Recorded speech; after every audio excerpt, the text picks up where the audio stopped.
ሰላምና ጸጋ ይብዛላችሁ። ሁሉ ሰላም ነው። እግዚአብሔር አምላክ የተባረከ ይሁን። እኔ ወንድማችሁ ዘሪሽ ነኝ። እንዴት ናችሁ? እግዚአብሔር አምላክ የተባረከ ይሁን። ዛሬ በጣም ለየት ያለ ነገር ነው በፊታችሁ ይዤ የመጣሁት ወይንም ልናገር ያሰብኩት ምንድነው? እሱም ቢያንስ ከረጅም ጊዜ በፊት ስለ ወንጌል ልናገርበት የነበረው ስለ ኢየሱስ ክርስቶስ ማንነትና ስለ ሙላቱ ስናወራ ነበረ በተለያየ አጋጣሚ።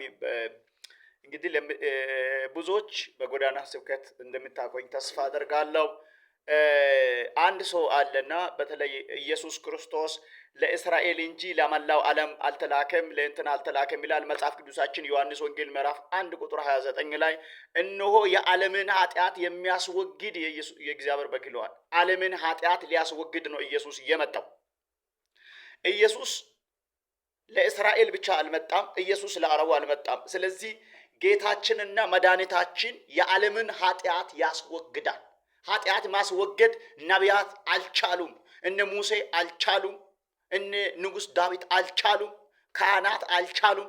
የኢየሱስ ክርስቶስ ደም ኃጢአት ሁሉ ያነጻል ይላል ገላትያ ምዕራፍ 5 ላይ። ስለዚህ ኢየሱስ ክርስቶስ ደም ከኃጢአት ሁሉ ይቅርታ፣ አንደኛ ዮሐንስ መልእክት ላይ የኢየሱስ ክርስቶስ ደም ገላትያ አይደለም፣ የዮሐንስ መልእክት ላይ እነሆ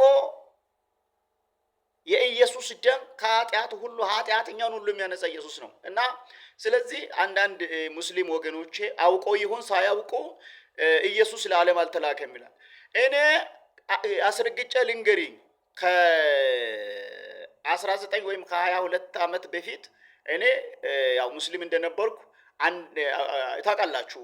በተለይ አሁን አካባቢ ያው ብዙ አልናገርም አስፈላጊ ስለሌለኝ አንድ ተቀንቃኞችና ቅናተኞች ስለማይጠፉ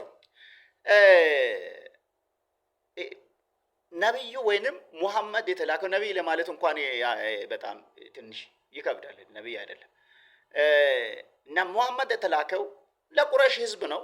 የመጣው በጦርነት ነው፣ ለግድያ። ኢየሱስ ክርስቶስ ህይወት ሊሰጥ ነው የመጣው። ቁርአን እንደዚህ ይላል፣ ሙሳ ከራሙላሂ ኢሳ ሩሃላሂ ሙሐመድ ረሱሉላህ ይላል። አረሱሉላህ ማለት ተላላኪ ማለት ነው። ተላላኪ ሩሃላህ ኢየሱስ ክርስቶስ ህይወት ሊሰጥ መጣ። ሙሳ ደግሞ መና አዘነበ። ከዛ ወስዶ ነው እንግዲህ ያው ብዙ ቁርአን ጽሁፎች ቁርአን ሙሉ ለሙሉ የጻፈው ከመጽሐፍ ቅዱሳችን ተኮርጆ ነውና በጥሞናና በግልጽ ስሙኝ። ስለዚህ ወገኖቼ መዳን በጌታ በኢየሱስ እንጂ በሌላ የለም። በሂጅራ የለ፣ በመካ የለ፣ በገዳማት የለ፣ በደብር የለም። መዳን የሚገኘው በጌታችንና በመድኃኒታችን በኢየሱስ ክርስቶስ ነው። ኢየሱስን ያገኘ ህይወት አገኘ። ኢየሱስን ያላገኘ እንግዲህ ሲኦል ውስጥ ነው ያለው። እልሃለሁ ከሲኦል ውጣ፣ ኢየሱስን ሳታገኝ እንዳትሞት። ይህን የምትሰሙ ሀገር ውስጥ ውጭ ያላችሁ እንዲህ ብላችሁ እንድትጽፉ አሳስባችኋለሁ። ኢየሱስን ሳታገኙ እንዳትሞቱ።